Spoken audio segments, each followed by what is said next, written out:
అందరికీ నమస్కారం అండి. బాచీరావు ఏ ఛానల్కి వెల్కమ్ అండి. ఈరోజు వార్తలు చదువుతున్నది బాచీరావు.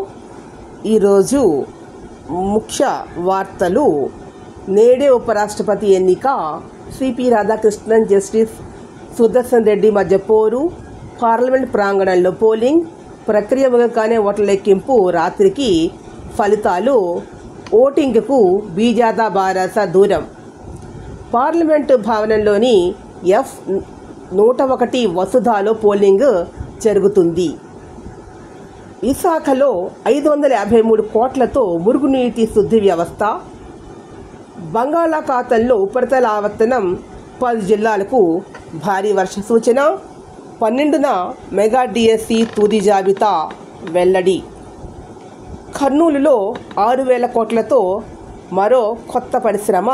ఓర్వకల్లులోని మెగా ఇండస్ట్రియల్ హబ్లో త్వరలో 6,000 కోట్లతో ఓ పరిశ్రమ ఏర్పాటు కానుందని వెల్లడించారు. కర్నూలులో ఈజ్ ఆఫ్ డూయింగ్ బిజినెస్ పై సోమవారం నిర్వహించిన ప్రాంతీయ సదస్సులో ఈ విషయాన్ని వెల్లడించారు. నేపాల్లో సోషల్ మీడియా, సామాజిక మాధ్యమాలపై నిషేధంతో పెద్ద ఎత్తున ఆందోళనలు. కాఠ్మండూలో కర్ఫ్యూ విధింపు. సమాచార కమిషన్ విచారణ, ప్రత్యక్ష ప్రసారం. దేశంలో తొలిసారి లైవ్ వెబ్సైట్ ఆవిష్కరణ ప్రారంభించిన గవర్నర్ అబ్దుల్ నజీర్. తెనాలిలో 10న నాయుడమ్మ స్మారక పురస్కార ప్రధానోత్సవం అందుకోనున్న ఐఏఎస్ అధికారి నాగరాజు. తెలంగాణ రాష్ట్ర గవర్నర్ జిష్ణుదేవ్ వర్మ ముఖ్య అతిథిగా హాజరు కానున్నారు. ఆధార్ను 12వ నిర్ణీత పత్రంగా చేర్చమని, మంగళవారం కల్లా దీన్ని అమలు చేయండి అని బీహార్ ఎస్ఐఆర్పై ఈసీకి సుప్రీంకోర్టు ఆదేశం. ఫ్రాన్స్లో రాజకీయ అనిశ్చితి, ఓటంపాలైన బెయిలు ప్రభుత్వం. సుప్రసిద్ధ అస్సామీ గాయకుడు బహుముఖ ప్రజ్ఞాశాలి భూపెన్ హజారికా శతాబ్ది ఉత్సవాలు ప్రారంభం. ఇక నుండి స్వదేశాల్లోని వీసా ఇంటర్వ్యూలు, అమెరికా స్పష్టీకరణ. ఇక ప్రపంచ వాణిజ్యానికి అమెరికా అవరోధం, బ్రిక్స్ సదస్సుల్లో చైనా విమర్శ.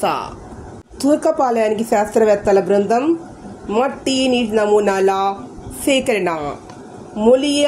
మొలయిడోసిస్కి మూలం గుర్తించండి. తూర్కపాలెంలో పరిస్థితి సమీక్షలో సీఎం. దీపం 2 కింద గిరిజన కుటుంబాలకి 14.2 కిలోల సిలిండర్లు. రాష్ట్రంలో పర్యాటకానికి వన్నె తెచ్చేందుకు వియత్నాంతో ఒప్పందం. ఆసియాలోని పెద్దది అవశేషాల మ్యూజియం తిరుపతి. ఏఐ వార్తలు సమాప్తం. నిరంతరము చూస్తూ ఉండండి. వార్తల కోసం, మరికొన్ని కొత్త వార్తల కోసము Bachirao AI news channel. Thank you to all.